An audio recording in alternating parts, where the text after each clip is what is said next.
Fábia, então, para a gente iniciar, se apresenta um pouquinho para o pessoal, porque já faz tempo, né, da nossa última live. Pode ser que alguém não te conheça. Se apresenta para todo mundo. Então, meu nome é Flávia Escudeiro Lira Vasconcelos, eu sou médica endocrinologista. Tem 11 anos já que eu trabalho com endocrinologia, que eu terminei minha especialização. 9 anos, 11 anos trabalhando, contando os 2 anos na especialização. Eu sou especialista também em clínica médica, fiz a residência em clínica médica. E apaixonada pela endocrinologia, né? Porque é um ramo da medicina, assim, que você vai ver, é tão vasto, a endocrinologia é, assim, muito, né? Então, assim, a gente, dentro da endocrinologia, a gente vê tanta coisa e assim, dá para fazer 1 milhão de lives, se a gente quiser. Verdade. Em especial, o tema que a gente escolheu hoje, para mim, é muito importante, muito especial, porque eu adoro tireoide. É muito comum, então eu acho muito pertinente a gente fazer essa live para tirar dúvida, para conversar, para trocar ideia, você trocar a sua experiência comigo e a gente poder passar o melhor, né, para os pacientes, para as pessoas que estão vendo a gente. E eu trabalho aqui em Araguaína, estou há 9 anos aqui em Araguaína de volta, porque eu sou daqui, trabalho em vida junto com você, e trabalho também no ITEPAC, trabalho no ambulatório do município, trabalho na HDP, sou uma menina bem trabalhada. Deixa eu só salvar aqui, tentar fixar o tema da nossa live. Peraí, gente. Deixa eu ver se eu vou conseguir. A última vez eu consegui. Ai, Flávia, não estou conseguindo. Ah, como consegui. Conseguiu? Ótimo. Acho que apareceu aí. Então, gente, hoje a gente vai falar sobre tudo relacionado à tireoide. Quem tiver qualquer dúvida em relação à tireoide, manda aqui pra gente, porque nós vamos tentar explicar, né, falar sobre tudo, sobre qualquer coisa relacionada à tireoide. E estamos sem hora para acabar, né, Flávia, hoje? Com certeza. Porque eu falei, Flávia, se for para falar tudo da tireoide, a gente vai ficar com certeza mais de 1 hora, mas a gente está aqui para esclarecer tudo. Com Então, certeza. assim, mas a gente tem um roteiro que a gente vai seguir para ir falando de algumas coisas. Se caso alguém quiser perguntar qualquer coisa, fica à vontade. No final já tem também umas perguntinhas que fizeram, que já fizeram na caixa de perguntas que eu vou falar no final. Tá Ah, bom? legal. Então podemos começar, Flávia? Podemos. Então, gente, e vocês podem interromper a qualquer momento perguntando, e você também, Ju, tá? Pode perguntar e interagir da sua opinião a qualquer momento. Então, começando sobre tireoide, a tireoide, ela é uma glândula extremamente importante para a gente. Nós todos temos tireoide, é importante a gente passar isso. Até um tempo atrás eu fiz uma enquete para saber se as pessoas, se todo mundo sabia que tinha tireoide. E tem muita gente que acha que não é todo mundo que tem tireoide. Mas é porque a gente até escuta, chega no consultório e as pessoas falam: ah, doutora, eu tô com tireoide, eu tenho tireoide. Então, esclarecendo, todo mundo tem tireoide. A gente nasce com tireoide, a gente precisa muito dela para tudo na nossa vida. É claro que, como tudo tem exceção, né? Em medicina nada é regra, existem pessoas que nascem sem tireoide, sim. E essa questão de nascer sem tireoide, essa agenesia tireoidiana, é a principal causa de hipotireoidismo congênito, né? Que é aquele hipotireoidismo que a criança nasce com hipotireoidismo porque ela nasce sem a tireoide. E é uma causa importante por conta disso, pelas repercussões que isso dá na vida da criança. Foi colocado no teste do pezinho, o teste que detecta o hipotireoidismo congênito, né? Então, no teste do pezinho, a pessoa sabe se tem o hipotireoidismo ou não, porque é detectado lá o TSH, para a gente ver se aquela criança tem ou não. E por que tanta importância, né? Porque o hormônio da tireoide, ele já desde a gestação, ele participa em tudo, na formação do bebê, na formação do cérebro, aquele bebê que vai ter uma cognição melhor, então ele precisa do hormônio tireoidiano na formação. E quando aquele bebê nasce sem a tireoide, nasce com hipotireoidismo, isso vai afetar a vida dele inteira. Então, assim, é muito importante mesmo. Então, assim, é uma criança que vai ter muito problema para crescer, que pode ter retardo mental, que é uma criança que tem muito problema. Isso quando não é detectado, né? Que antigamente, quando não tinha isso no teste do pezinho, ou então pessoas que moram em zona rural, que os pais não fizeram o teste do pezinho, tudo, e que vão descobrir que tem problema, tem hipotireoidismo congênito depois de muito tempo, a criança já está cheia de problema, né? Um atraso cognitivo, um retardo mental importante, criança que não cresce de jeito nenhum. Então, é aquela criança sindrômica que a gente vê que tem problema mesmo, né? Então, voltando à tireoide, é uma glândula que a gente precisa, todos nós temos, fora essas raras exceções dessa agenesia tireoidiana, e é a tireoide que produz o T4 e o T3 para a gente poder viver bem. No nosso corpo, nós temos vários receptores da tireoide em todos os nossos órgãos. Em vários órgãos a gente tem. A gente tem receptor da tireoide no fígado, no coração, no cérebro, nos vasos. Então, assim, o hormônio da tireoide, ele vai lá e se liga em todos esses receptores que a gente tem no corpo inteiro. Então, ele tem participação em vários órgãos, né, do nosso corpo. Então, por isso que a falta ou o excesso do hormônio da tireoide dá tanto sintoma assim no nosso organismo inteiro. Então, assim, a falta ou excesso pode regular batimento cardíaco, pode regular frio, pode regular cabelo, queda de cabelo, unha, intestino, memória, raciocínio. Então, assim, como tem receptor no corpo inteiro, pode dar sintoma no corpo inteiro, né? E lembrando que a tireoide, o hormônio que ela mais produz é o T4. O T3, a tireoide também produz, mas ela produz só 30% do T3, de 20 a 30%. O restante do T3, ele vem do T4. Então, nós temos enzimas no nosso corpo, que essas enzimas, que são as desodinases, elas pegam o T4 e transformam esse T4 em T3. Então, é por isso que muitas vezes a gente precisa usar o T4, repõe o T4 no hipotireoidismo, mas às vezes a gente não repõe no T3. Também existem exceções que precisam ser repostas o T3, que são exceções. Mas em via de regra, geralmente a gente faz só o T4 e muita gente tem essa dúvida. Uai, por que eu estou repondo o T4 e não estou repondo o T3? Será que não está errado? Será que não precisava também? É porque o seu próprio corpo ele faz essa conversão do T4 em T3 e não tem necessidade de repor também. Entendeu? Achei importante que você falou, e aí já vou aproveitar para fazer uma pergunta que já tinha sido feita antes, sobre a Uhum. genesia da tireoide. Uma pessoa perguntou, falou que nasceu só com um lado da tireoide, tem a genesia de um lobo. Uhum. Essa pessoa deve se preocupar? O que essa pessoa deve fazer? Essa pessoa tem que ficar mais de olho, né? Então, ela pode ter descoberto essa agenesia da tireoide por exame de rotina que alguém pediu, ou então ela já tem o hipotireoidismo já há algum tempo, desde a infância, né? Não sabemos como é. Mas é uma pessoa que tem que ficar mais de olho. A tireoide, ela tem uma capacidade boa de produção de hormônio, mesmo ela sendo pequena. Então, eu tenho pacientes com tireoide bem pequenas, de 3 centímetros, de 4 centímetros, com tireoidite associada, que você vê que está atrofiando a tireoide, mas ela ainda consegue produzir os hormônios da tireoide e essa pessoa ainda não precisa usar medicação. Mas aí é só com acompanhamento mesmo. Mas geralmente as pessoas, quando começam a ter essa deficiência, essa falha, começam a sentir sintomas. E aí ela já sabendo que tem só um pedaço da tireoide, que não tem a tireoide inteira, ela já fica mais de olho e qualquer sintoma já procura ajuda, né?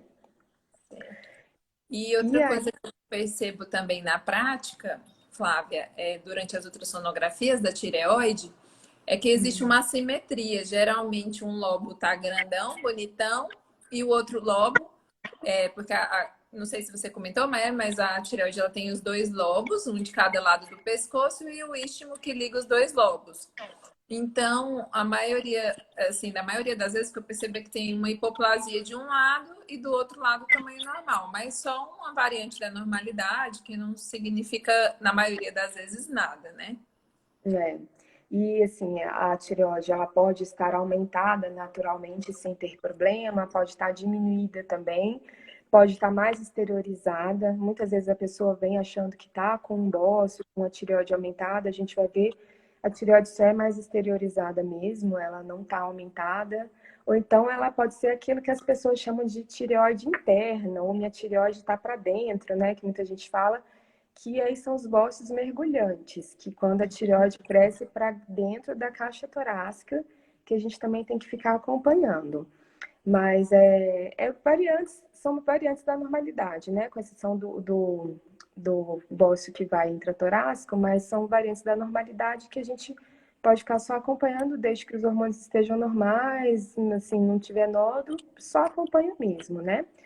E essa glândula, Ju, até falando, mostrando para as pessoas, é que você pode ter uma tireoide aumentada, diminuída, pode ter uma tireoide que produz muito hormônio, pode ter uma tireoide que produz pouco hormônio, e aí está faltando hormônio, pode ter uma tireoide que tem nódulos, pode ter uma tireoide com tireoidite, e pode ter também vários desses juntos.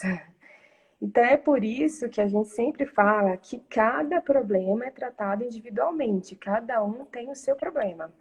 Porque eu tenho muito paciente que tem problema de tireoide e que não precisa usar medicação.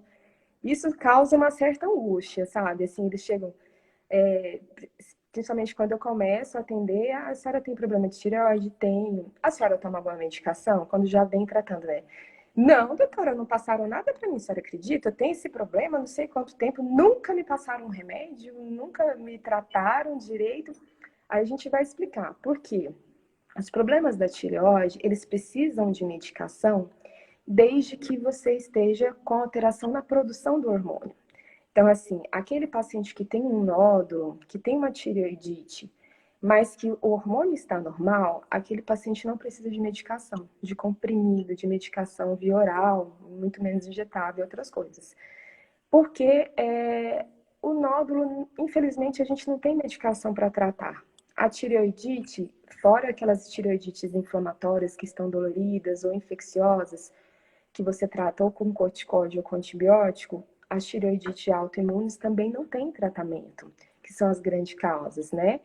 E aí a gente precisa tratar quando tem excesso de hormônio ou quando tem falta de hormônio. Mas quando está equilibrado, por exemplo, um paciente só tem nódulo na tireoide, ou então o paciente só tem uma tireoidite, mas não tem repercussão hormonal, você não precisa dar medicação, porque se ele está produzindo hormônio normalmente, não tem excesso nem falta, se você der a medicação, que a medicação ela é o próprio hormônio, você vai ficar com excesso de hormônio, né? Concorda comigo? Ou então, se você der uma medicação que é para excesso de hormônio, a pessoa vai ficar com falta de hormônio.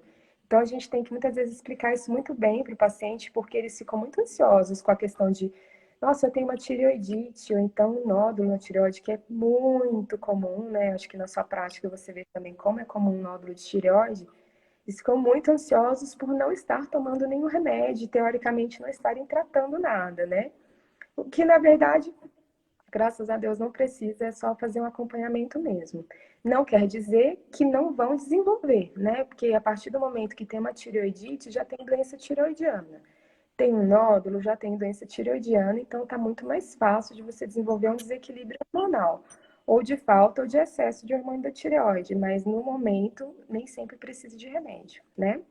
É, muitas vezes a primeira conduta é essa, como você falou, né? É observar e lembrar o paciente que ele tem que acompanhar. O problema é esse segmento, né? Que muitos não voltam na data correta, porque como você falou, pode ser que ele vá desenvolver. Então, é um paciente que já tem uma doença que precisa ser acompanhado mais de perto. Às vezes precisa fazer um ultrassom com mais frequência. Por exemplo, se ele já tem um nódulo, precisa fazer daqui uns 6 meses para ver se houve aumento do nódulo ou se o nódulo se permaneceu estável.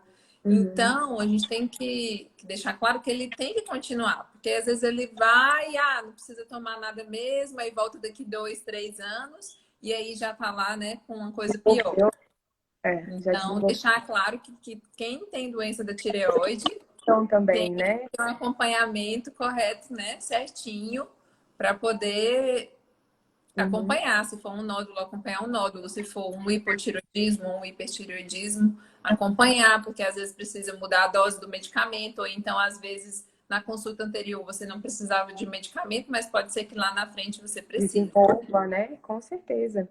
E aí, já entrando, Ju, e falando um pouquinho das alterações hormonais, de quando o hormônio altera, né? Então, o mais comum de acontecer é o hipotireoidismo, que é a falta do hormônio da tireoide, tá? O hipotireoidismo, a grande maioria das vezes, ele acontece por algum problema autoimune, ou seja, anticorpos que a própria pessoa tem, esses anticorpos começam a atacar a tireoide e começam a fazer uma inflamação na tireoide que a gente chama de tireoidite. A maioria das vezes, tireoidite de Hashimoto, que os pacientes até sabem, eu tenho Hashimoto. Essa tireoidite de Hashimoto, ela machuca a glândula, né? Às vezes faz a glândula atrofiar e aí a glândula começa a ter falhas na produção desse hormônio da tireoide. E eu acho interessante falar aqui para os pacientes que geralmente essa falha a gente vê no exame de hormônio, né? Nas dosagens hormonais. E a gente pede o TSH, o T4, geralmente TSH e T4 livre. E aí vem um TSH alto e um T4 livre de normal abaixo. E aí você vira para o paciente e fala assim, você está com falta de hormônio. E ele fala, mas como é que eu estou com falta de hormônio se meu hormônio está alto? Esse TSH aqui é alto e está faltando hormônio, como assim, né? Mas é porque, na verdade, o TSH é um hormônio produzido na nossa hipófise. A hipófise é uma glândula que a gente tem na cabeça, né? E essa hipófise, ela produz o TSH e o TSH fica avisando para a nossa tireoide se ela tem que trabalhar mais ou trabalhar menos. Então, se começa a faltar hormônio na tireoide, que é o hipotireoidismo primário, que é aquele hipotireoidismo da própria glândula, começa a faltar hormônio. Primeira coisa que acontece é o TSH subir. Então, o TSH sobe muito rápido e ele sobe até antes do T4 baixar no exame. Então, muitas vezes o T4 está normal, mas o TSH está lá em cima. E aí você vê um hipotireoidismo primário, que é o da glândula, por falta do hormônio, porque o TSH ele não é o hormônio da tireoide. Ele é um hormônio que regula a tireoide. Ele é produzido na hipófise e vai regular a sua tireoide. Então, ele está alto porque a sua tireoide não está respondendo. E quanto menos a tireoide responde, mais o TSH aumenta. E é por isso que o TSH está lá em cima e a gente fala que a pessoa está com falta do hormônio da tireoide, que é o hipotireoidismo, né? Esse hipotireoidismo ele pode ser primário, que é o da própria glândula tireoide, quando ela começa a falhar, que a grande maioria das vezes é por tireoidite, né? Essa inflamação autoimune, que é a tireoidite de Hashimoto. E pode ser também porque a pessoa operou e tirou a glândula, tá? Então, ela tinha glândula que produzia e teve, por algum problema, teve que operar e tirar a glândula, a maioria das vezes por nódulo, né? E não tem mais a glândula, não tem mais como produzir. Então, ela fica daí com hipotireoidismo primário, que é a falta do hormônio proveniente da tireoide.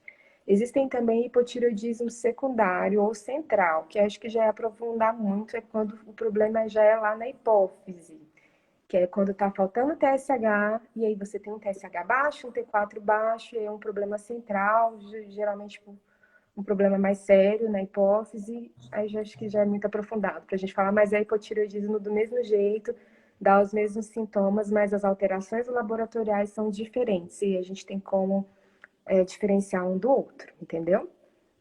Tá. Eu vi que ela perguntou quais são os sintomas, né, de hipotireoidismo. Tá passando, eu não tô conseguindo ler muito rápido, mas Tem uma pergunta aqui da Bia, já já a gente fala sobre ela. Acho interessante agora a gente responder a Lucy, que ela perguntou quais são os sintomas de problemas de tireoide.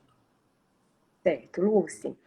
Quando tem hipotireoidismo, que é a falta do hormônio da tireoide, a gente vai sentir o nosso corpo como se a gente tivesse tudo em marcha lenta, entendeu? Como se tivesse tudo mais devagar.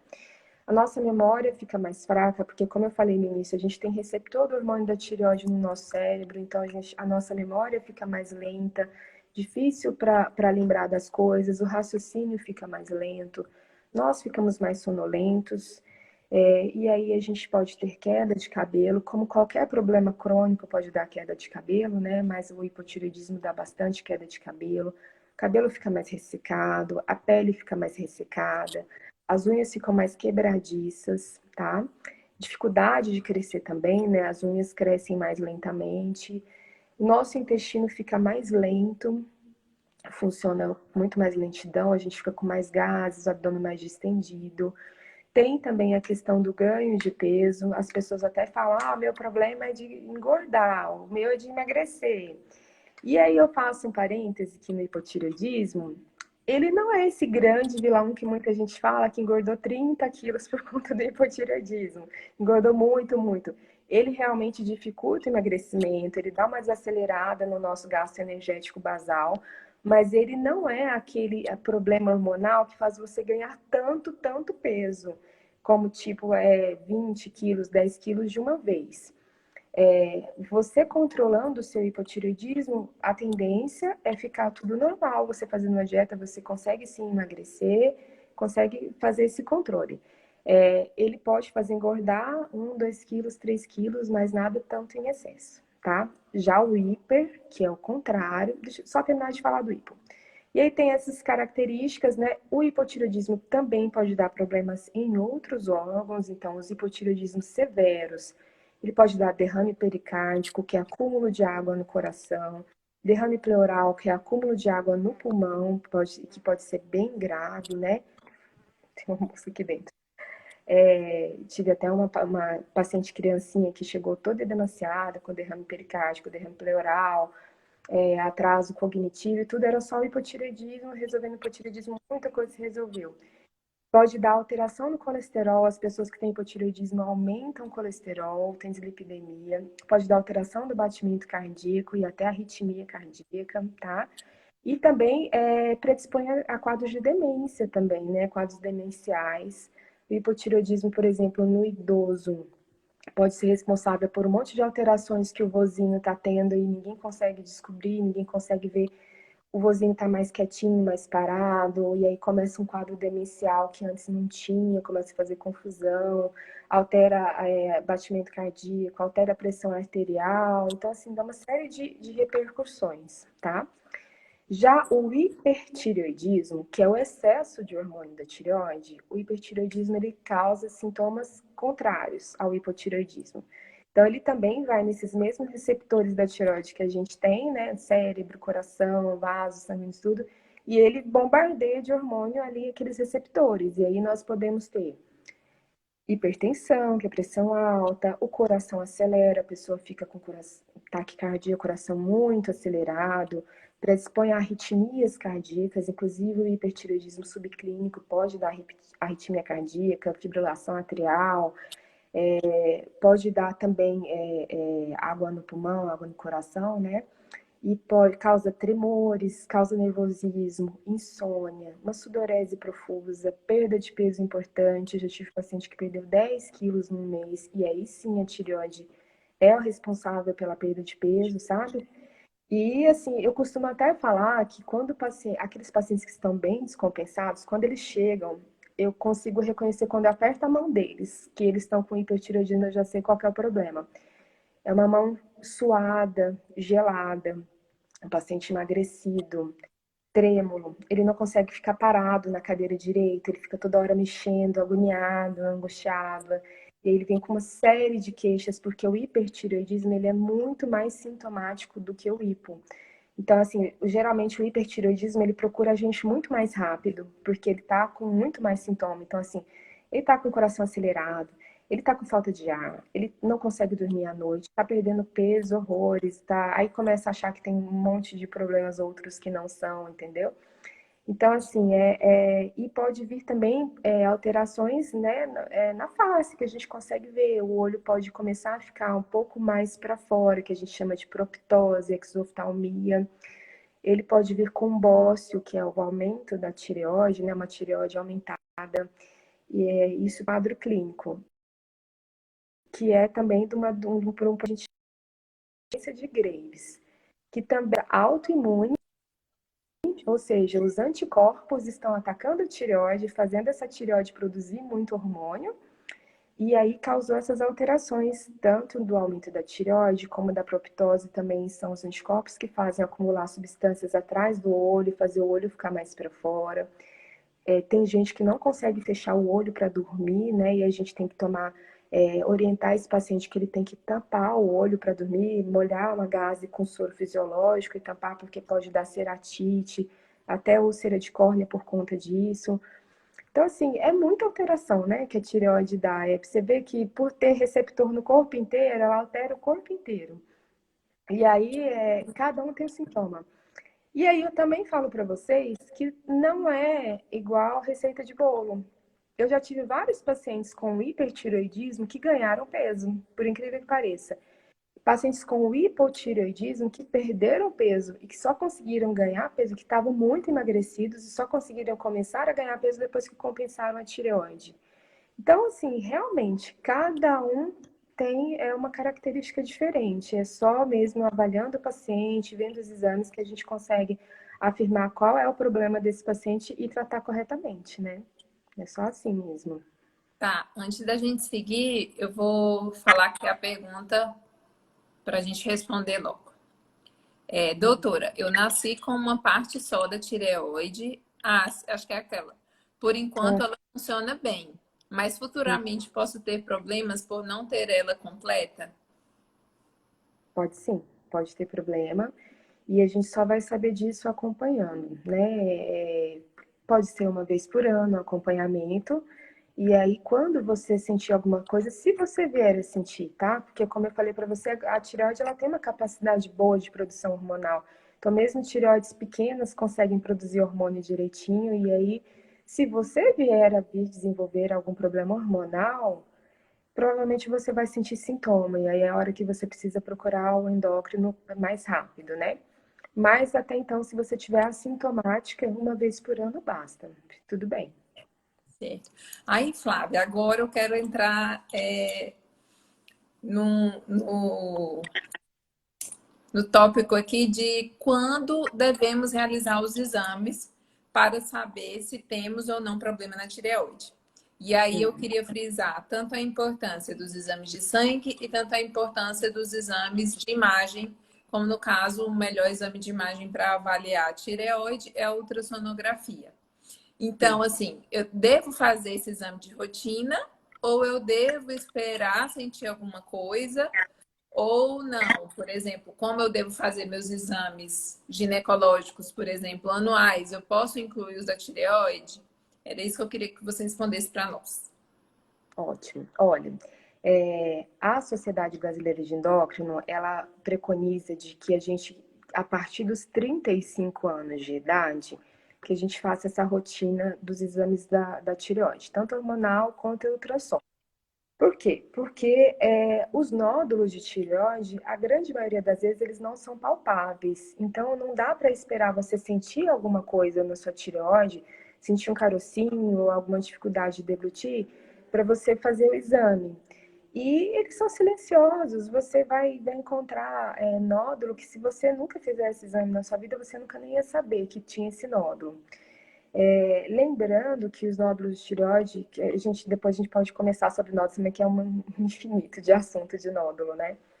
Os problemas da tireoide no geral, eles são hereditários. Então, assim, geralmente a pessoa tem, a mãe tem, a filha tem, o irmão tem, a tia tinha. Então, assim, a gente sempre pergunta, sempre tem, né? É uma gama de pessoas na família que tem esse problema de tireoide.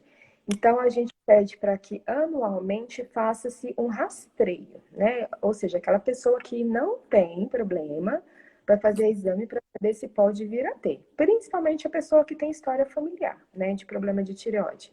Agora, aquela pessoa que já sabe que tem problema de tireoide, seja nódulo, seja bócio, seja hipo ou hiper, precisa fazer no mínimo de 6 em 6 meses. O hipertireoidismo é um mundo à parte. O hipertireoidismo é aquele paciente que chega muito descompensado, você tem que entrar com medicação rápido e acompanhar ele mais de perto. No hipertireoidismo, geralmente eu o vejo mensalmente, todo mês, porque muda muito rápido, Juliana. Então, assim, tanto o hiper quanto o hipo, eles são problemas autoimunes. Então, assim, depende daquela atividade autoimune que está tendo. Então, às vezes, o paciente está em franco hipertireoidismo, super descompensado, você começa uma medicação, uma dose mais alta de medicação, você pensa assim, nossa, eu vou levar uns 6 meses para conseguir tirar o remédio desse paciente, porque o hipertireoidismo, ele tem cura, tá? O hipotireoidismo, que eu não falei na hora que eu falei do hipotireoidismo, geralmente ele é crônico. Ele é um problema que vai acompanhar o paciente a vida inteira. E a pessoa vai precisar usar a medicação a vida inteira de reposição de hormônio de tireoide. Agora, o hipertireoidismo não. Ele tem cura e ele precisa ser curado. Porque o hipertireoidismo não dá para a gente levar a vida inteira como o hipo a gente leva a vida inteira. O hiper não. Ele é autolimitado, a gente faz a medicação e a gente vai vendo o paciente, como eu falo que eu geralmente vejo mensalmente, quando não consigo, no máximo de 2 em 2 meses, e eu vou diminuindo a dose dessa medicação desse paciente até eu conseguir tirar a medicação e até eu conseguir tirar a medicação e o paciente ficar bem, né, com a medicação, sem a medicação. E esse hipertireoidismo, acompanhando mensalmente, muitas vezes eu tenho surpresa de ver que de um mês para o outro, aquele paciente que estava super descompensado, com o hormônio lá em cima, de repente entra em hipotireoidismo. E aí imagina o paciente lá em franco hipotireoidismo continuar com as medicações de hiper. Imagina se você fala para ele, não, volta daqui 6 meses, tá tudo bem. Nossa, coitado desse paciente, né? Porque vai acabar com o hormônio dele, vai ficar ainda franco, zerar o hormônio, cheio de sintomas. Então, por isso a gente acompanha o hiper bem mais de perto, mensalmente. Grávida, então, a gente acompanha a cada 15 dias, praticamente. Nossa, que informação legal, não sabia. Grávida é. Porque a alteração do hormônio da grávida vai tudo para o bebê, né? O bebê, ele não produz o hormônio da tireoide, ele depende 100% do hormônio da grávida para ficar bem. Então, o hormônio da mãe tem que estar muito bom para o hormônio do bebê estar bem também, ele conseguir desenvolver. E aí, dentro mensalmente nesse hiper, eu consigo ir ajustando para conseguir tirar a medicação. Se em um ano eu não consigo tirar a medicação, no máximo em 2 anos eu não consigo tirar a medicação desse paciente, eu tiro, ele volta o hiper, fica nessa gangorra de não melhorar o hipertireoidismo, aí eu tenho que passar para um tratamento definitivo, que geralmente é o radiodo, eu prefiro o radiodo, ou a cirurgia de tireoide para retirar a tireoide. Porque se esse paciente ficar ad eterno nesse hipertireoidismo, ele pode ter fibrilação atrial, ele pode ter insuficiência cardíaca, muitas complicações graves de um problema que poderia ser tratado e ser evitado, né? Então, aí, por isso, a necessidade de acompanhar tão de pertinho. Já o hipotireoidismo, que é a falta do hormônio, a gente vê de 6 em 6 meses quando está compensado. Quando está descompensado, a gente fica vendo mensalmente até compensar. Compensado de 6 em 6 meses, tem aqueles pacientes que estão mais estáveis que a gente vê uma vez por ano. A grande exceção também é a grávida, que com hipotireoidismo a gente costuma ver no primeiro, segundo e terceiro trimestre, quando está controlado. Quando está descontrolada, aí a gente vê praticamente todo mês também. Ah, tá. Então, quinzenal para o hiper na gestante e dependendo de como estiver, para o hipo na gestante. Correto, Isso, né? correto. Tá. Flávia, de todas essas alterações que você falou, o que chamou muito a minha atenção e que eu vejo também as pessoas falando muito é a questão de mudança de comportamento e mudança de humor relacionada ao hormônio da tireoide, né? Impressionante como os hormônios da tireoide influenciam, né? Às vezes a pessoa está muito irritada ou, né, já está com um humor diferente do que era habitual. Lógico que podem ser várias coisas, mas pode ser também a tireoide. Pode, demais. E, inclusive, muitas vezes eu recebo pacientes indicados pelos psiquiatras que foram primeiro procurar o psiquiatra, né? Extremamente depressivo ou muito irritado, chorando fácil, uma labilidade emocional muito grande. Aí foram primeiro no psiquiatra, e aí o psiquiatra desconfia por algum motivo, porque às vezes, mesmo entrando com medicação, não tem uma boa resposta, né?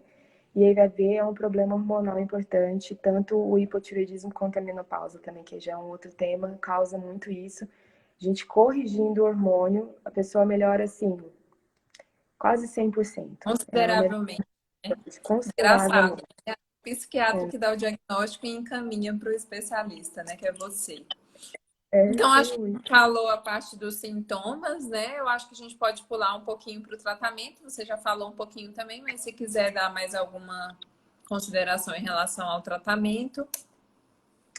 Então, de tratamento, é só falar que nós temos a opção do iodo radioativo, que é incrível ver o quanto que as pessoas têm medo, né? As pessoas associam o iodo radioativo a câncer e associam a uma coisa agressiva, uma coisa maléfica.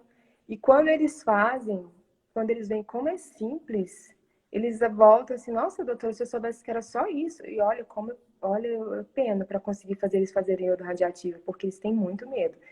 Eu fico conversando, tentando convencer, mando para a clínica, para a doutora da medicina nuclear conversar, para convencer também, porque vai melhorar muito a vida dessa pessoa, porque a pessoa que tem hipertiroidismo, imagina você ter que ir todo mês no médico, no seu endócrino. Todo mês você tem que fazer exame. Aí abaixa o hormônio, aumenta o hormônio, abaixa o hormônio. Então é uma gangorra desnecessária. E aí faz o iodo radioativo, muitas vezes entra em hipotireoidismo depois. Mas o hipotireoidismo é muito mais fácil de tratar do que o hiper. Dá muito menos sintoma. Então, essa pessoa vai ter uma qualidade de vida muito maior, mesmo desenvolvendo o hipotireoidismo depois, tá? E de tratamento, agora, a parte cirúrgica, a gente pode falar na parte dos nódulos, né? Nódulos, tá. Então, fala um pouquinho da parte clínica dos nódulos e eu acho que talvez da importância de fazer a palpação da tireoide, né? Porque às vezes a gente esquece, não passa a mão no pescoço. Então, acho importante. E aí, depois, eu gostaria de falar um pouquinho da parte ultrassonográfica dos nódulos. Certo. Então, os nódulos, é importante lembrar também que a tireoide, ela é aquela glândula, gente, quando a gente engole, ela sobe e desce, né? Então, assim, de deglutir, o autoexame da tireoide, você pode ir para frente do espelho, pegar um copo de água e tomar água e observar a sua tireoide subindo e descendo. Às vezes você vai conseguir observar se ela é um pouco irregular, se ela tem um lado mais aumentado do que o outro. E quando os nódulos são um pouco maiores, geralmente aqueles nódulos maiores do que 1,5 cm, a pessoa consegue palpar, né? Então a pessoa mesmo chega com a queixa. Olha, eu estava pegando no meu pescoço e senti um nódulo aqui. A nossa tireoide ela tem formato de borboleta. Ela não fica nessa parte superior do pescoço, ela fica na parte inferior do pescoço, abaixo da cartilagem cricoide, que é essa cartilagem que a gente tem aqui, que nos homens é o pomo de Adão, né? Então ela fica abaixo. Ela não é muito grande, tá? Ela geralmente fica delimitada entre esses dois músculos que nós temos, dois músculos grandes aqui no nosso pescoço, o esternocleidomastoide, ele limitada a esses, fica entre esses dois músculos e como eu te falei, aquela glândula que sobe e desce. É fácil de palpar, porque ela fica logo embaixo da pele, ela não fica atrás da garganta, ela não tem comunicação com a parte interna da garganta, isso é importante falar também, porque tem pessoas que chegam falando, eu cuspi tal coisa, será que é da minha tireoide? Aí eu sempre explico, a tireoide, ela encosta na garganta, mas ela não tem comunicação com a parte interna. Então, se a sua tireoide está inflamada, você não vai cuspir nada, você não vai escarrar sangue, não vai fazer nada com a parte de dentro da tireoide, né? Você vai sentir desse lado de fora. Então, logo debaixo da pele já vem a tireoide. Então, por isso que é fácil fazer as punções, né? É fácil palpar. É por isso que quando ela cresce a gente já percebe logo. Então, assim, é interessante essa parte. Em relação aos nódulos, a doutora Juliana vai falar um pouquinho melhor. Nódulo de tireoide é extremamente comum. Eu falo para vocês que é até mais comum do que o ou hipertireoidismo. Chega a ter em 60% da população no mundo. Então, quando chega algum paciente apavorado porque tem um nódulo de tireoide, eu sempre falo isso para eles: olha, se você pegar esse local aqui que nós estamos, mais da metade das pessoas tem nódulo de tireoide, muitas delas nem sabem que tem e vão descobrir por algum exame de rotina, ou que for fazer Doppler de carótida, ou que fez uma tomografia de tórax ou de crânio, e aí acabou descobrindo. E esses nódulos de tireoide, a grande maioria, graças a Deus, são benignas, né? A gente acompanha bem esses nódulos de tireoide, eles necessitam ser acompanhados a cada 6 meses com ultrassom. E o ultrassom é o melhor exame para ver nódulo de tireoide disparado. O ultrassom ela consegue ver bem, dar características importantes para a gente decidir se esse nódulo precisa ser puncionado ou não, que é feita a biópsia, né? Esse nódulo da tireoide muitas vezes não precisa ser biopsiado, tem características específicas que levam a gente a pedir uma biópsia dele, uma punção. E aí, quem vai indicar muito para a gente essas características é a ultrassom. Então, é por isso que é tão importante fazer ultrassom em quem você confia. Porque não adianta você fazer uma ultrassom em qualquer lugar.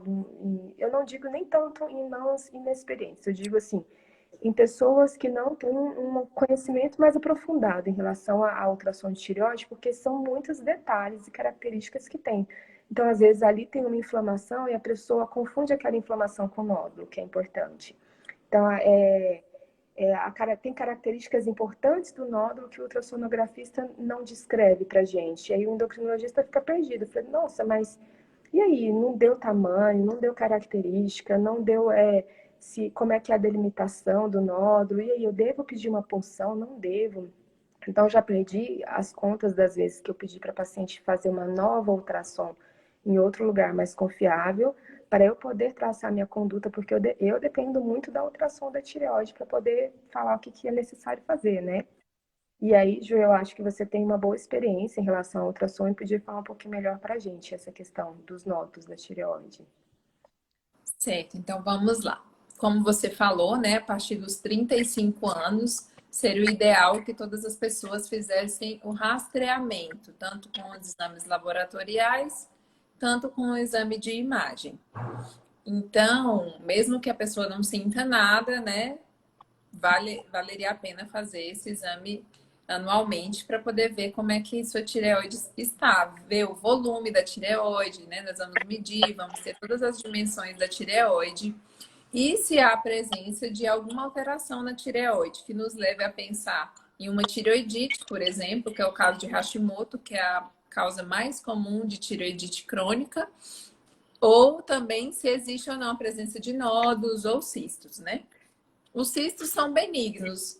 Então, quando é um cisto simples, puramente cisto, mesmo que não tem nenhuma parte sólida dentro do cisto, não devemos nos preocupar, devemos somente acompanhar. Muitas pessoas, só de ouvir falar nesse nome cisto, já fica apavorado, mas aí a gente tenta tranquilizar, acalmar o paciente, falar que é só um cisto, que é benigno, que não tem chance de virar algo maligno. Mas mesmo assim, como você falou, tem uma doença da tireoide, apesar de ser benigna, e que deve acompanhar pelo menos anualmente. Quando existem nódulos na tireoide, aí tem várias características do nódulo que nós devemos nos atentar e descrever no nosso relatório, no laudo do nosso exame, para poder orientar o médico que solicitou, para poder ajudar, né, para saber se a conduta desse nódulo vai ser só uma conduta expectante de acompanhamento, ou para saber se esse nódulo deve ser biopsiado através de uma PAF, né, que é uma punção aspirativa por agulha fina, e depois, quando vem o resultado, essa PAF é realizada e é enviado o material que foi tirado para o laboratório. Então, durante a PAF, coloca-se uma agulha, né, do nódulo, tenta tirar um pouquinho de material e enviar para o laboratório, onde o patologista, o médico patologista, vai analisar e vai nos dizer se esse nódulo é maligno ou benigno. E se vai precisar depois esse nódulo ser operado, ser retirado. Então, existem várias características do nódulo que nós devemos analisar. Primeiro, o formato do nódulo, se ele é um nódulo ovoide ou se ele é um nódulo muito irregular. Nós vamos ver os contornos, se é um nódulo bonitinho, que a gente consegue delimitar todo o nódulo, ou se é um nódulo irregular, mal definido, mal delimitado. Vamos avaliar a ecogenicidade, que é a cor do nódulo, né? Se ele é mais escuro ou não, se tem calcificações dentro do nódulo. Então, várias coisas nós vamos analisar e dar o tamanho. E esse tamanho é muito importante, porque aí é através desse tamanho, e aí que quando a gente pede para o paciente também, que faz esse acompanhamento de nódulo, trazer os exames na próxima ultrassom, porque aí às vezes ele esquece, não traz, e aí é através desse exame anterior que nós vamos saber se esse nódulo está crescendo ou não. Porque se for um nódulo que cresce entre um exame e outro mais de 20%, é um nódulo que nos preocupa, é um nódulo que tem mais chance de ser maligno. Então, nós precisamos sempre nos orientar, ter um exame de base para nos orientar nos próximos exames e avaliar se esse nódulo está aumentando ou não. Hoje a gente usa a categorização do TIRADS, que é um sistema que foi desenvolvido pelo Colégio Americano de Radiologia, que nós vamos classificar os nódulos em TIRADS 1 a TIRADS 5. Então, quanto mais próximo do 5, maior probabilidade de esse nódulo ser maligno. E quanto mais próximo do 1, maior probabilidade de ser benigno. Porém, é uma coisa também que eu gostaria de falar até para os estudantes, colegas médicos que às vezes estão nos assistindo, que o TIRADS, ele não é como o BIRADS. Muita gente confunde, que o BIRADS é o da mama. Então, às vezes, aparece lá um TIRADS 4 e não é como o da mama, porque o da mama, um BIRADS 4, a chance de ser maligno é muito grande. E às vezes nós temos um TIRADS 4 na tireoide e não significa isso. O que vai significar também, além da classificação do TIRADS, é o tamanho. Então, às vezes eu tenho um nódulo que tem características de TIRADS 4, mas ele é um nódulo menor que 1 centímetro. Então, a gente ainda pode acompanhar, né? Num BIRADS 4, que é o da mama, a gente não vai poder acompanhar. A gente vai ter que confirmar logo se é maligno ou não e tirar aquele nódulo, né? Então, assim, a gente sempre tem que ter esse bom senso em relação a isso. E outra coisa que vai nos ajudar também é o Doppler, vai nos ajudar bastante. O que é o Doppler na ultrassom? É quando a gente coloca a vascularização e a gente consegue ver se existem vasos dentro do nódulo ou não. Então, se existem mais vasos dentro do nódulo, principalmente na parte mais central do nódulo, a gente vai ficar mais desconfiado desse nódulo. Agora, se esse Doppler ele é mais na periferia ou ele não tem vascularização nenhuma, é um nódulo assim que nos deixa mais despreocupados. Porém, sempre juntar uma coisa com a outra, né? Não dá para ficar só o Doppler ou só o modo B, que é a parte sem o Doppler. Então, a gente sempre tem que casar aí as duas coisas. E fora isso, como você falou, Flávia, nós precisamos confiar no médico que vai fazer esse ultrassom, porque aí, às vezes eu vejo muito isso, as pessoas vão num médico super top, como você, né? Eu vou na doutora Flávia, endocrinologista, porque ela é boa e tal, mas eu vou economizar no os exames que ela pediu, vou fazer lá no lugar mais em conta. Porém, não é assim que a gente deve fazer. Por quê? Porque conta muito a experiência do médico que está fazendo o seu ultrassom e o aparelho que esse médico está usando para fazer o seu exame. Então, não adianta nada fazer um exame desse com um aparelho com a tecnologia ultrapassada que não vai ver bem os nódulos, não vai ver bem as alterações, né, da tireoide ou de qualquer outra parte do corpo. Então, nós temos que pensar também muito nisso. Como você falou, a maioria dos nódulos são benignos. Na grande maioria das vezes a gente pode ficar só acompanhando, né, de 6 em 6 meses, até chegar a um ponto que se você achar, né, que pode ser anual. E aí, se caso for necessário, vai fazer a PAF, né, que é a biópsia, e aí vai passar para a cirurgia, se for necessário. Outra coisa que eu não posso esquecer de falar rapidinho, Flávia, é olhar os linfonodos, tá? Porque, assim, às vezes o médico solicita só o ultrassom do tireoide.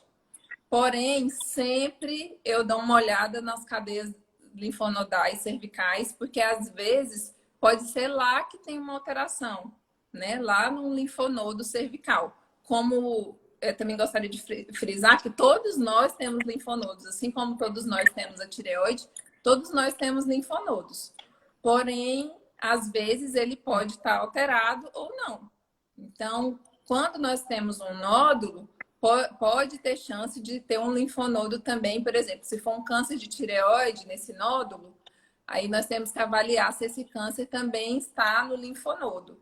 Então, sempre que fazer um exame da tireoide, né, avaliar toda a região cervical.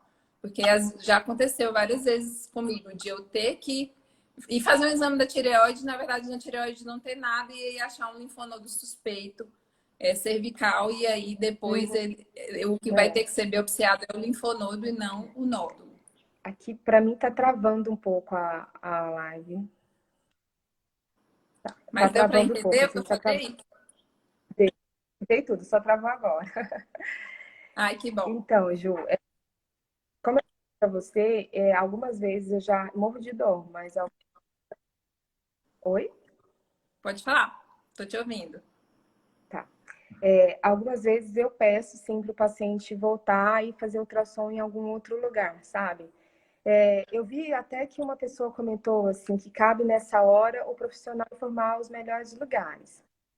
É um pouco complicado para a gente indicar, né? Laboratório, clínica, essas coisas, eu acho, pessoalmente, eu acho um pouco complicado. Mas, assim, geralmente eu dou uma gama de possibilidades para a pessoa. Fala só, tal lugar é bom, tal lugar é bom, tal lugar é bom. Eu dou uma série de lugares que a pessoa pode fazer que é confiável, né? E porque a ultrassom para mim é muito importante. E a ultrassom para mim define conduta para mim, entendeu? Então assim, depois que veio essa classificação de Hartz que você comentou, mudou muita coisa. Foi muito bom essa classificação de Hartz, porque antigamente muito nódulo que a gente pedia punção, hoje em dia a gente vê que não precisa mais pedir. Então, assim, é bom para todo mundo, é bom para a gente que a gente dá um diagnóstico e faz uma conduta com mais certeza, com mais segurança. É bom para o paciente, porque o paciente não vai gastar dinheiro desnecessariamente, não vai passar por um procedimento, que é a punção, que é uma biópsia do nódulo de tireoide sem necessidade, e até evita muitas vezes cirurgias sem necessidades, né? Então, assim, para mim, uma ultrassom de tireoide bem feita, uma classificação bem feita, e principalmente o oncologista descreve as características, né? Assim, tamanho, ecogenicidade, característica, calcificação, se tem halo, se não tem halo, como é o contorno. Para mim, assim, divisor de águas, para mim, sabe? É muito importante. Uma outra coisinha que eu queria falar rapidinho é que quando se tem hipertireoidismo, tem um nódulo na tireoide, nós não podemos sair pedindo a punção de cara. A gente tem que primeiro pedir um exame que se chama cintilografia de tireoide. Por quê? Eu preciso ver se quem está produzindo muito hormônio é o nódulo ou é o restante da tireoide. Isso também vai me ajudar a traçar condutas diferentes. Então, não é todo nódulo de tireoide que a gente sai pedindo punção.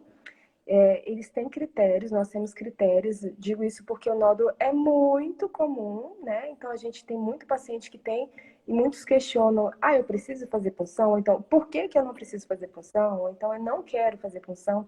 Então são critérios bem definidos, bem fechadinhos entre o pessoal da radiologia, da endócrina, da cirurgia de cabeça e pescoço, que é a gente, né, ter tudo isso alinhado para o bem do paciente, né? Ju, eu acho que valeria a pena a gente falar um pouquinho de gestante. O que que você acha? Acho ótimo. Acha ótimo, né? Então, a gestação para tireoide, ela é um estresse. Eu sempre falo isso para os meus pacientes. A gestação é um estresse para tireoide. E é uma caixinha de surpresa. Porque, assim, eu já tive pacientes gestantes que a vida inteira tiveram hipotireoidismo, ficam grávidas, acontece um boom de mudanças no corpo dessa mulher, dessa paciente. A tireoide dela tem que sustentar ela, a gestação dela, o bebê dela, porque o bebê não produz nada de hormônio da tireoide, como a gente falou mais cedo. E aí um estresse muito grande para a glândula tireoide, estresse fisiológico, né? Então, eu preciso ter uma grávida com aporte de hormônio de tireoide muito bom. Então, eu tenho que ter um TSH, é uma das únicas vezes que a gente faz um TSH diferenciado. A gente precisa de um TSH melhor para a grávida. Então, para aquela mulher que não está grávida, para aquela pessoa, para a mulher que não está grávida, eu aceito um TSH de 4 numa boa, de 3. Para aquela mulher que está grávida, no primeiro trimestre, eu já quero um TSH de 2,5, porque isso me garante um bom aporte de hormônio de tireoide para ela e para o bebê dela. Então, eu sei que daquela forma ela está bem abastecida do hormônio para o bebê dela se desenvolver bem, né? E esse hipotireoidismo na gestação, que a gente acompanha geralmente quando está bem controlado no primeiro, segundo, terceiro trimestre, ele se não estiver bem controlado, pode levar a mulher a ter hipertensão na gravidez, a mulher pode ter DEG, pode ter pré-eclâmpsia, parto prematuro. Ele é responsável por abortamentos no início da gestação, né? Mulheres que têm aborto e não sabem por quê, vão ver, está com o hormônio da tireoide alterado. E também casos de infertilidade, né? A tireoide também funciona assim. E o bebê, ele começa a produzir hormônio da tireoide a partir da 20ª semana de gestação, mas ele vai ter uma boa produção mesmo depois que nasce. Então, realmente, aquela gestação daquela mulher é muito especial e tem que ser bem acompanhada de perto, tanto obstetra, endócrino, ultrassom, na morfológica, para a gente ver como é que está o desenvolvimento desse bebê, se está tudo certinho, né? Em casos em que esse hormônio da tireoide está bagunçado, a gente tem muita chance do bebê ter problemas no nascimento, eu digo assim, às vezes não visíveis no nascimento, mas um déficit de atenção no decorrer da vida, problema de crescimento, problemas cognitivos, de memória, de raciocínio, né? Então, são coisas totalmente evitáveis que a gente, acompanhando direitinho, a gente evita que tenha esses problemas, né? E a mãe com hipertireoidismo, que já é o excesso do hormônio da tireoide, quando ela tem um TRAB alto, o TRAB é o anticorpo contra o hormônio contra a tireoide. Esse TRAB alto pode fazer com que o bebê desenvolva uma tireoide grande na gestação. Inclusive, é uma causa super rara, tá? Mas é uma causa até de asfixia no nascimento. O bebê nascer com uma tireoide grande e ter asfixia assim que nasce. Olha que coisa perigosa, né? Então, por isso é o cuidado com as taxas hormonais dessa gestante. Agora, graças a Deus, os obstetras ginecologistas têm muito cuidado em relação a isso. A gente tem ótimos obstetras, né, que eles tomam esse cuidado de pedir TSH e T4 livre, acompanhar direitinho a gestação. E as grávidas já vêm desde o início esse problema, né? A ultrassom, se você já tinha visto alguma alteração ultrassonográfica no ultrassom obstétrico de mãe com hipotireoidismo ou com hiper. Aham. Geralmente, as alterações que a gente avalia, como você falou, no desenvolvimento do bebê, né? Em alguns casos, se for o caso de o bebê ter realmente uma tireoide grande, um bócio que a gente chama, aí sim daria para ver, mas são condições assim extremamente raras e no momento, graças a Deus, ainda não peguei nenhum caso desse. Porque geralmente, como Não, você nem. falou, os obstetras já estão bem treinados desde o primeiro trimestre, né, a solicitar esses exames, eles já fazem o controle hormonal para poder evitar que chegue nesse caso. Geralmente ocorre mesmo em pacientes que não fazem um pré-natal adequado. Flávia, aí eu acho que para finalizar, eu queria te fazer uma pergunta. Uhum. Muitos pacientes que. Deixa eu só dar alguns minutinhos para o pessoal entrar, para poder todo mundo participar. Nossa, é muita coisa para falar, né, Gil? Muita coisa, mas acredito que nós falamos já o principal. Bastante coisa, com certeza. Falamos da criança, do idoso, da gestante. É, certeza. Então tá, vamos lá. Eu queria te perguntar, Flávia, porque eu vejo muitas pessoas falando isso e eu queria saber como que se comporta na prática. Muitos pacientes que têm problemas na tireoide, principalmente hipo e hipertireoidismo, eles reclamam muito em relação a normalizar essa tireoide, né? Às vezes fica naquela, né? Igual você falou, troca o medicamento agora, depois volta, ainda não ficou bom, tem que diminuir, tem que baixar. Aí esses pacientes ficam com aquele mudança de humor, né? Porque às vezes não tá com aquela tireoide totalmente regulada, aí vai para o retorno, volta, refaz os exames, chega lá ainda a tireoide não tá ok. Existe assim alguma coisa que esse paciente pode estar fazendo de errado, algum motivo de ter essa dificuldade de regularizar a tireoide? Ju, são vários aspectos, assim. Primeiro, o hipotireoidismo, o hiper, geralmente são doenças autoimunes, né? Então, eu dependo muito da autoimunidade desse paciente. Então, são processos inflamatórios. Esse paciente está com a tireoide inflamada, ou está liberando muito hormônio, está liberando pouco hormônio. Então, às vezes a gente pega na fase inicial, quando o processo está começando a abrir o processo, você começa uma dose do hormônio, e aí, quando o paciente volta, você está esperando que está bem melhor, está bem pior. É porque, na verdade, ele estava abrindo o processo e aí ele foi, né, teve todas essas alterações, foi inflamando mais e tendo mais alterações hormonais. E aí a gente precisa, às vezes, de um tempo maior para conseguir controlar esse hormônio. Às vezes aumenta a dose, diminui a dose, e às vezes não é tão rápido assim. Mas tem, sim, geralmente, esses pacientes entram no estágio de estabilidade. Depois de um tempo, fica esse estado de inflamação dá uma melhorada e eles ficam mais estáveis, aí sim começam a ter sempre a mesma dosagem de medicação no hipotireoidismo, né? No caso da falta do hormônio, ficam mais estáveis, e aí sim a gente consegue ver uma vez a cada 6 meses, e em casos extremamente estáveis, até uma vez por ano. Mas é sempre válido lembrar também que às vezes a pessoa não tomou a medicação em jejum, não está tomando a medicação em jejum, então assim, o fato dela estar tomando a medicação junto com a comida atrapalha toda a absorção da medicação, então às vezes ela absorve mais, às vezes absorve menos. Às vezes a pessoa tem problemas gastrointestinais, tipo doença celíaca, intolerância à lactose, ao glúten, que também atrapalham a absorção desse remédio, desse hormônio da tireoide. Então, isso faz variar muito, né? Às vezes a dosagem nem si. A pessoa fica estabilizada nessa parte da dose, né? Uma dose sempre certinha. Às vezes varia muito por conta, tá? Mas a grande maioria das vezes a gente consegue, no caso do hipotireoidismo, com uma dose só e fica acompanhando, às vezes aumenta um pouco, diminui um pouco, mas fica mais estável. Já o hiper não. O hiper, como eu te falei, a gente começa uma dose, às vezes uma dose maior, e vai diminuindo até conseguir estabilizar o paciente, tirar a medicação e ter aquele paciente como curado, tá? Certo. Muito obrigada por esclarecer essa dúvida. Ah, que isso. Tem mais perguntas, pessoal? Será? Tem umas perguntas aqui.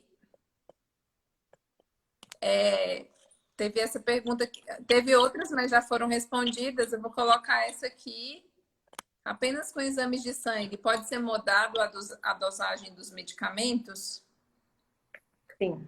A dose do remédio geralmente é só com exame de sangue mesmo. Por exemplo, eu não consigo, com uma ultrassom, por exemplo, falar se você precisa de mais ou menos remédio da tireoide, ou da tireoide, tá? Porque o que vai me mostrar a função da tireoide é a dosagem do TSH e T4. Porque é muito subjetivo. Então, às vezes, o paciente está com vários sintomas de hipo e a gente dosa, ele está com hiper. Pode acontecer, é raro, mas pode acontecer. Então, eu não posso, às cegas, virar e aumentar ou diminuir dose, a não ser que o paciente já esteja acompanhando há algum tempo, eu conheça bem ele e, assim, ele começa a desenvolver algum sintoma, até ele conseguir fazer esse exame, eu já posso mudar a medicação, mas, assim, bem, eu não gosto muito de fazer isso não e nem sempre dá certo, sabe? A maioria das vezes é com dosagem. Certo. Então, Flávia, acho que a gente já falou tudo. Você quer falar mais alguma coisa? Ou se Não, alguém tiver alguma dúvida, quiser mandar. queria agradecer muito você, Ju, por ter se disponibilizado o convite. Você que faz várias lives, eu admiro pra caramba, porque é sempre bom trazer conhecimento, né? Você tem conhecimento de muita coisa, está sempre trazendo muito conhecimento para as pessoas. Eu queria só agradecer a você e todo mundo que tirou um pedacinho do seu tempo para ficar aqui com a gente, conversando sobre tireoide. Espero que tenham gostado. Ai, foi ótimo. Flávia, eu que agradeço pela sua disponibilidade, né, pelo seu comprometimento em passar tudo que você sabe, né, todas essas informações para todo mundo, porque realmente são muitas as dúvidas, não só em relação à tireoide, mas a tanta coisa, né? Da outra vez a gente fez uma live sobre diabetes gestacional que foi maravilhosa Foi e ótimo. vamos marcar outras. Porque, Uhum. assim, realmente eu acho que é o nosso papel, né? O nosso dever poder devolver para a população um pouco do conhecimento que a gente teve a oportunidade de adquirir, né? Então, assim, muitas pessoas têm muitas dúvidas, têm muita carência de informação, então acho que essa é uma forma que a gente tem de poder passar um pouco do que a gente sabe, né? Porque também a gente constrói o nosso conhecimento a cada dia uma coisa nova, então a gente sempre indo atrás de mais conhecimento para poder ajudar da melhor forma as pessoas que nos procuram, os nossos pacientes. E eu admiro muito o seu trabalho, eu acho maravilhoso, você é uma ótima endocrinologista, indico aí para todo mundo. E estou muito feliz por você estar aqui, agradecer também o pessoal que está aqui nos acompanhando, nos assistindo também por ter tirado esse tempinho aí para nos ouvir, nos acompanhar. E é isso, vamos marcar a próxima em breve. Com certeza. Eu que agradeço, tá, Ju? Você também é maravilhosa. Achei várias pessoas elogiando. Ah, a doutora Juliana, minha médica, fez minha ultrassom e tudo. E é bom a gente ter pessoas que a gente confia com a gente, né? Eu agradeço muito a você também, tá? Obrigada. Então, pessoal, boa noite e até logo. Até mais. Beijo. Tchau.